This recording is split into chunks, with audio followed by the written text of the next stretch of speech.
districts where it's a problem. Just for people listening, can you kind of talk about what neighborhoods, what parts of town it's the worst in? Okay. If you're looking at A is like Carverdale.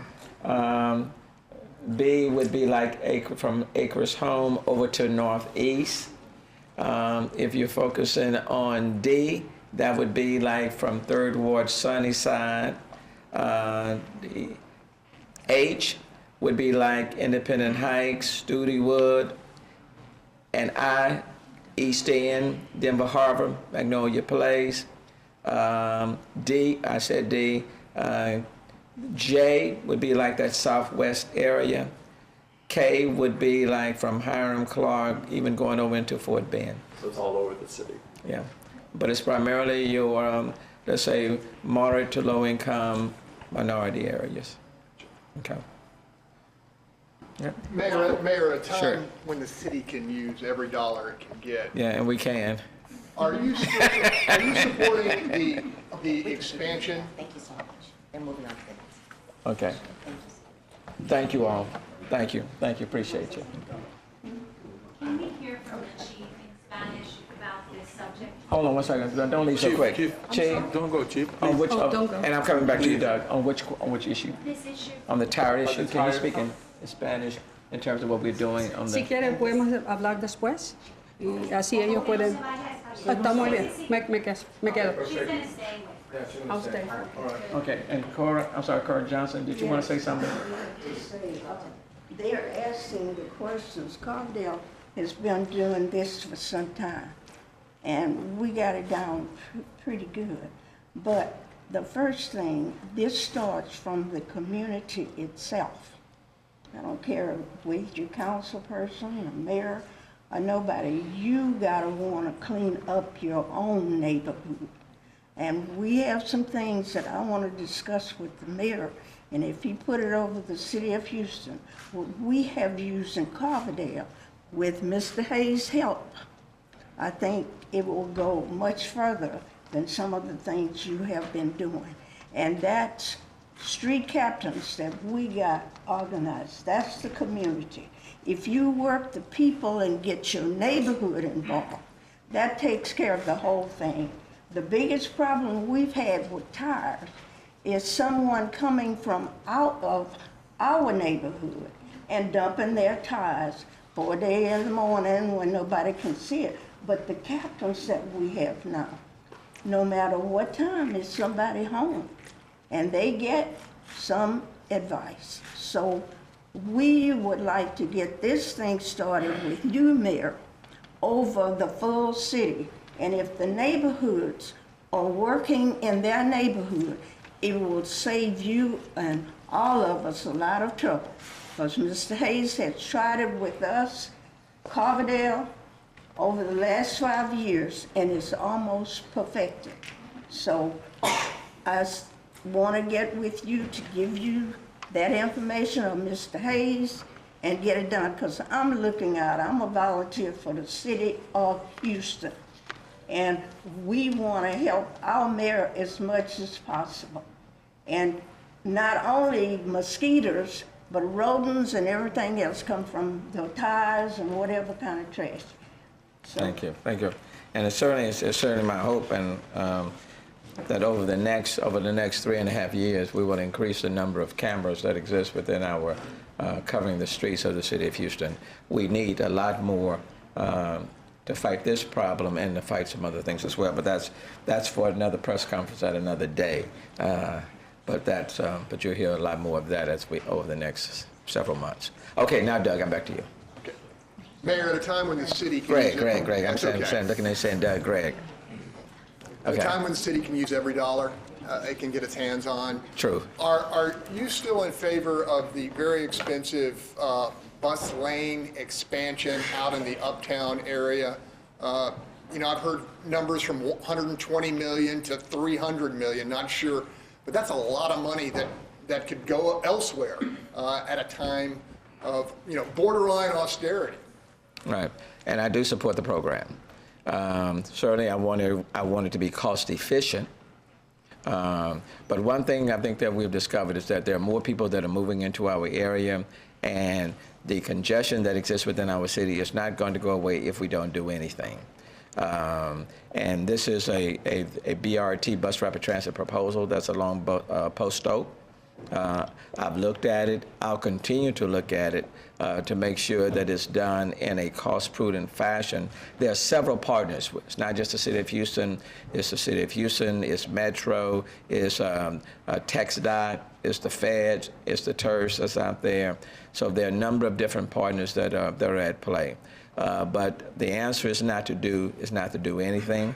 But I do want it to be clear. I do support the BRT program, the project, but I certainly want it to be done in a cost-efficient fashion. Mayor, you know I'm not the smartest And guy neither am in I. the world. But they are eliminating dedicated turn lanes off of Post Oak onto Westheimer and to San Felipe, which seems to be something that could cause some traffic issues, possibly push traffic into the adjacent neighborhoods. Are you concerned about that? Well, certainly I think there's always things that you can do to improve and to enhance, and in whichever way it can be improved or enhanced, I will support that. Whichever way we can make sure that the traffic flows more efficiently, and that the entire quadrant over there is benefited in terms of general mobility, transit, I support that. But I don't think the answer is to do nothing. That issue has been debated and debated and debated again. It's been talked about. And quite frankly, the genesis of it is coming from, in a sense, that area. I'm certainly aware not everybody is on the same page, so it doesn't have 100% approval. But what I do know is that for us to do nothing in a time when there's more people coming into our area, there's more congestion, to do nothing is not the answer. And I don't want to send out a mixed signal that I'm half here and half there, because that doesn't do anything. So let me be very clear as the mayor of the City of Houston. I support this program. It will move forward. One follow-up on that. On a more broader note, how comfortable are you with a TERS, in this case a very wealthy TERS, deciding to improve mobility in its own area? Or should that come to you as more of a holistic citywide deal? This would rank as one of the largest CIP projects you undertake. Now that is a bigger conversation, because I have had conversation with many of the TERS, because what I've said repeatedly is that I don't want two cities in one. I don't want a city of have and have-nots. But because we're under the revenue cap, the entity that's excluded from the revenue cap happened to be the TERS. And so in order to kind of offset the impact on the revenue cap, we've allowed the TERS to keep the dollars that they generate, and other areas that don't have the TERS are the ones that are at a disadvantage.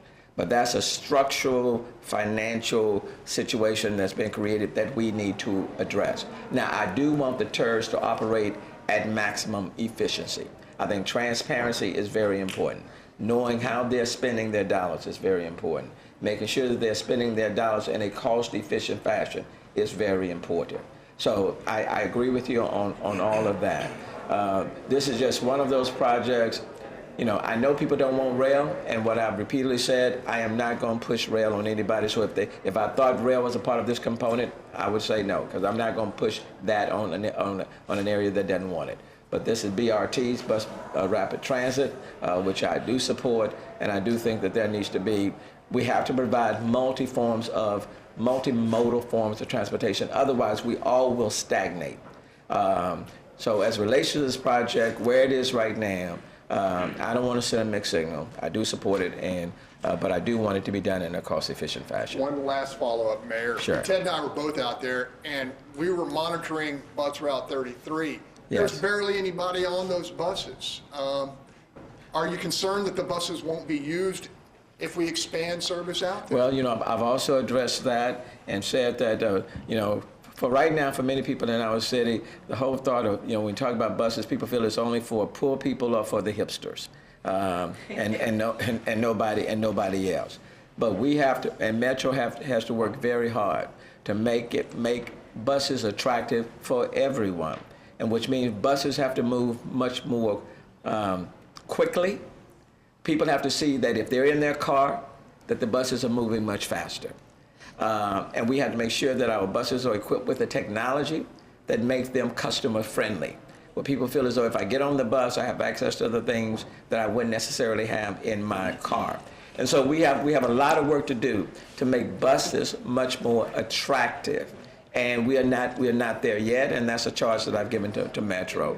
So I agree with you. A lot of buses not nearly as empty. People in the city are still very much tied to their cars and to their trucks.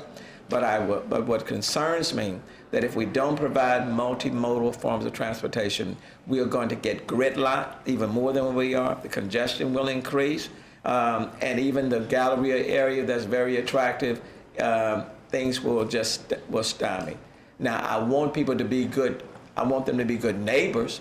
I would like the TERS and all the people to make sure they're talking with the businesses out there, and I don't want to do anything that that would adversely work against the businesses, because I don't want to put them out of business, because that's what helped to make the area what it is. So my hope is that people will sit down and talk with one another, and it's just not my way or no way.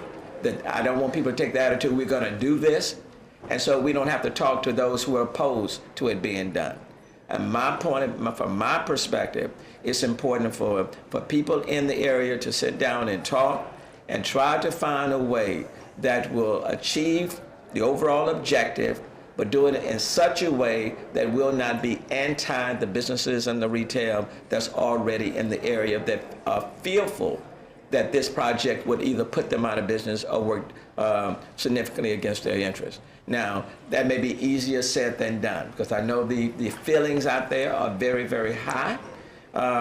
But my attitude is we ought to be able to sit down, sit to the table, and try to come up with the best solution, with the best way on terms of how to proceed, even though it's not going to satisfy everybody. And there will be a group that will be saying no, no, no, no. For everyone that says no, there's someone who says yes. So this is one of those situations, is that if you say yes, you got people who are saying no. If you say no, then you have people who are on the other side. It's just one of those situations. Mayor, two questions really quickly. Regarding campaign finance, can you address the concerns in the sense that it could benefit eventually wealthy candidates and/or incumbents? And on a different topic, with the recent ruling from the Supreme Court, of course, deferred action programs will not be implemented, at least for now. Several members of the undocumented community have expressed have said rather, that maybe the only alternative they might have at this point, at least for a while, would be municipal IDs, same as they have in New York, for instance, or I believe San Francisco, Newark.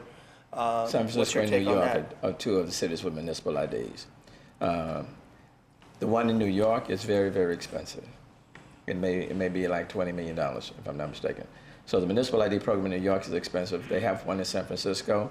I know that and we have discussed it here at City Hall. I discussed it even on the campaign trail. I do support municipal ID cards. The question is, what is the best way to implement it and who?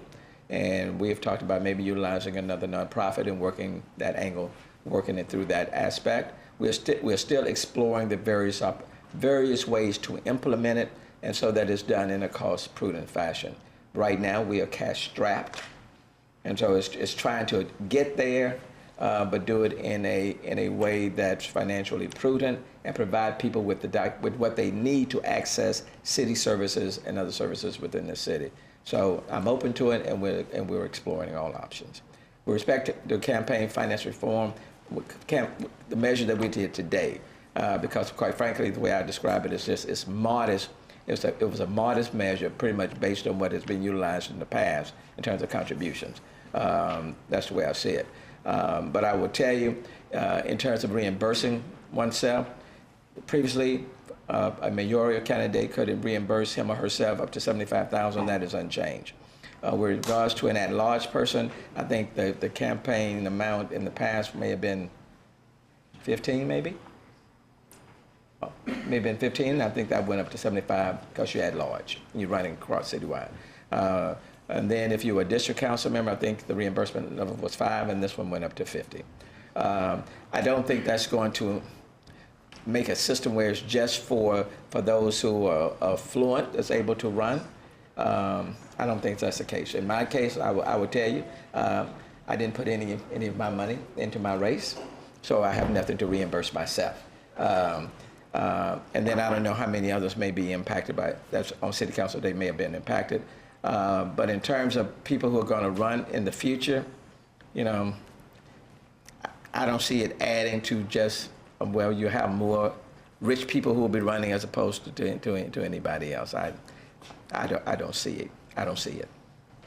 Mayor, why Yes. do you think it makes sense on campaign finance to stick with 2-year contribution cycles when that doesn't line up with the new election cycle? Why do that? Well, the previous campaign contribution, let's say for an individual, was $5,000 for 2 years.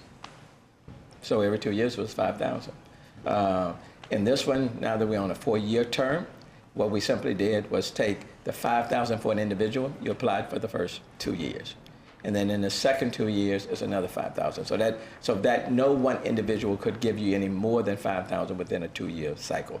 And that was an attempt to try to mirror what has been in the case, and simply just adapt it to a 4-year term.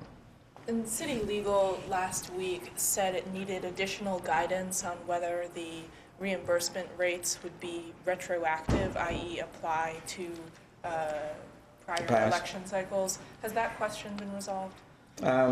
From this vantage point, it's only a one-time retroactive. I mean, it only applies for those who are a part of the 2015 campaign. So it's a one-time, and then it moves forward. That's the way I interpret it. Okay. So one time. And Fort Worth last night approved rules that remove background check requirements for Uber, Lyft, and cabs, and instead will rely on those companies to do their own screening of drivers.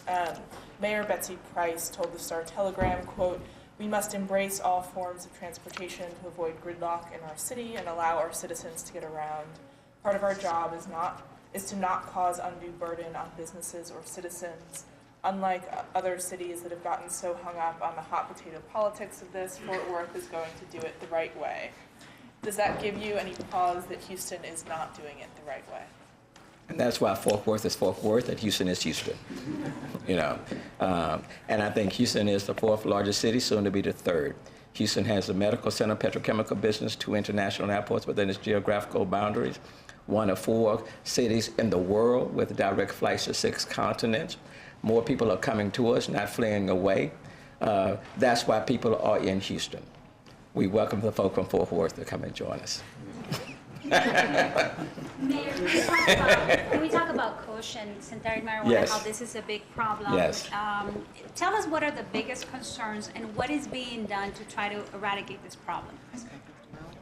And there is a press conference on it tomorrow at 11, and quite frankly, I kind of jumped out and talked about some stuff that was supposed to be coming up tomorrow. It is a major concern, and that's why we're going to devote a press conference to it tomorrow specifically. But I will tell you that when you look at the number of people who have been arrested, let's just say within the downtown area, on marijuana, cocaine, alcohol, kush, the number of people that have been arrested for kush is significantly higher than for all of these other categories. It is a situation that we have to take seriously, and they have mingled in with the homeless population. And for those who own kush, they're much more aggressive. And I don't call them homeless; I call them street individuals who are utilizing kush. And we do need a holistic approach in addressing it. Just going and arresting them and locking them up and taking them to the sobering center is not enough.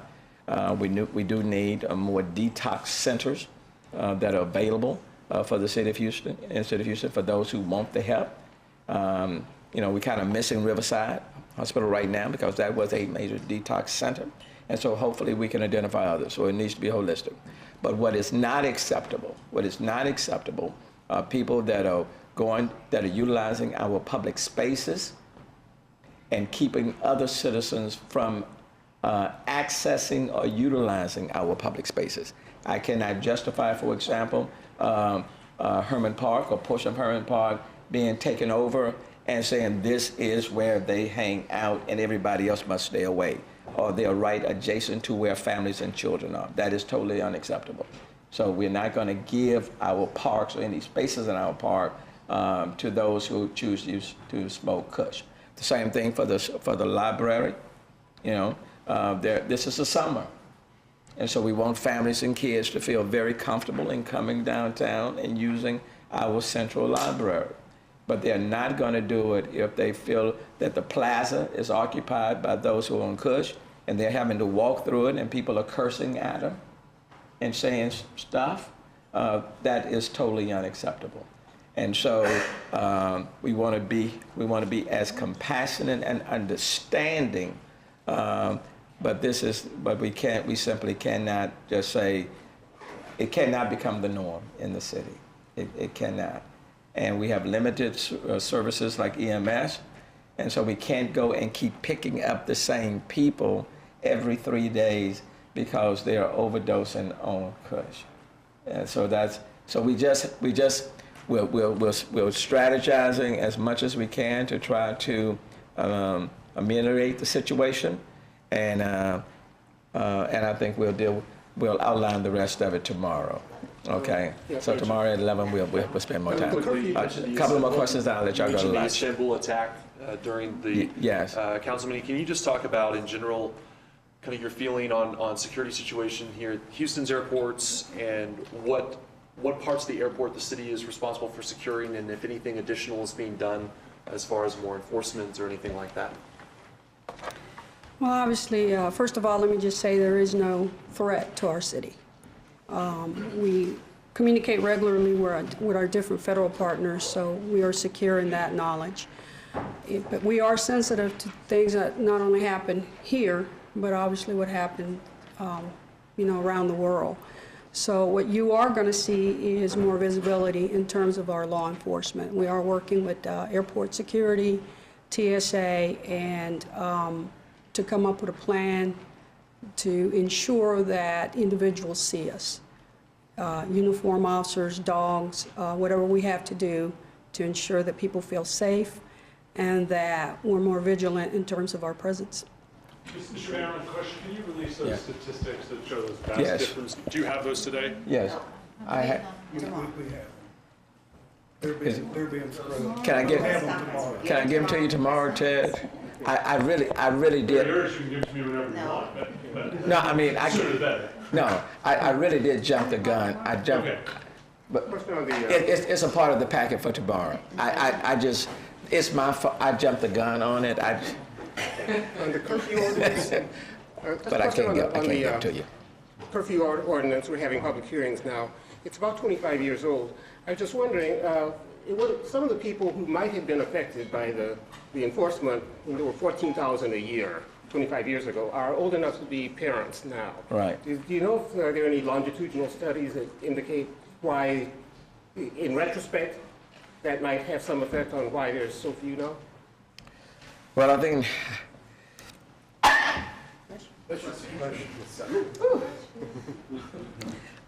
let me just say, certainly when it was implemented 20 years ago, it was new on the scene, and it was certainly aggressively being enforced. And when it was first enforced, there were kids, just like we used to be kids, who were going to be out there and say, curfew, that's not going to stop me, I'm still going to be out there. And they received a number of citations. Over a period of time, I think people started to recognize we're going to get citation. The cost could be as much as $500. Parents were taking note of that because I'm sure the kids weren't paying all the time. It was the parents. And so the parents started saying, by midnight or whatever, you need to be at home. And so I just think over the 20-year period, people became, especially kids, became more aware. Parents became more aware. And then the number of kids that were out there past 11 o'clock or 12 o'clock started to go down, and the number of citations have gone down.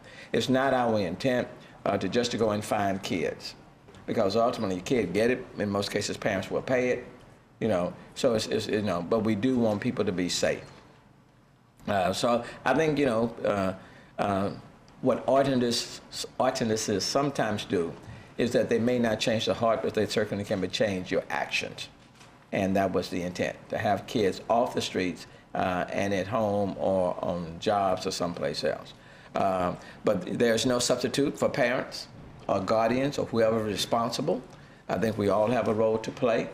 And quite frankly, just in my own household and coming up with my mom and my dad, is that when the clock struck midnight, they expected you to be in the house. Well, let me just back up. When the sun went down, when the sun went down, my dad and my mom said, you need to be in the house. And then, you know, even when I went to the prom, you know, and I was president of the student body, and I was dating the cheerleader. And this was after my dad died. And my mom reminded me when I left the house, son, you do know that by midnight you're supposed to be in the house. And I looked at her. I said, are you kidding me? She said, the rule didn't change. By midnight, I expect for you to be in the house. And I was at the prom. And I was double dating with a close friend of mine and his girlfriend. And so at 11 o'clock, I looked at my watch, and I said, it's getting kind of close. And I told Lennis, I said, Lennis, I have to be at home by midnight. He said, you're not going to get home by midnight with me. And so what I did at about 11:15, I played like I got real ill. And I said, I'm not, I said, man, something's going on. I'm having a problem here. And he said, no, I don't believe you. I really am sick. I am sick. I got to go home. And I got there about 12:15, you know. And back then, there was only one set of keys.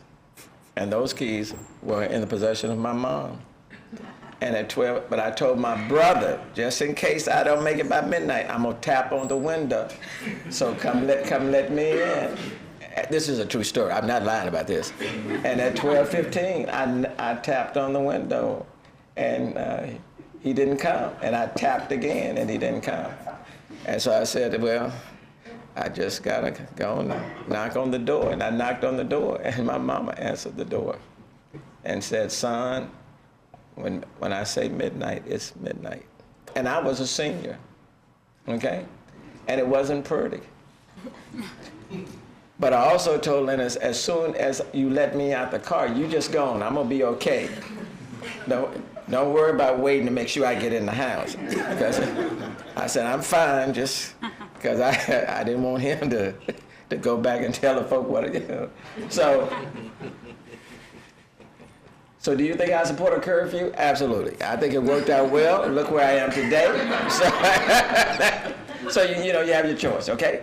But that's a long story. But you know, I support it. Thank you so very much. You've been very generous with your time. Thank you. Thank you.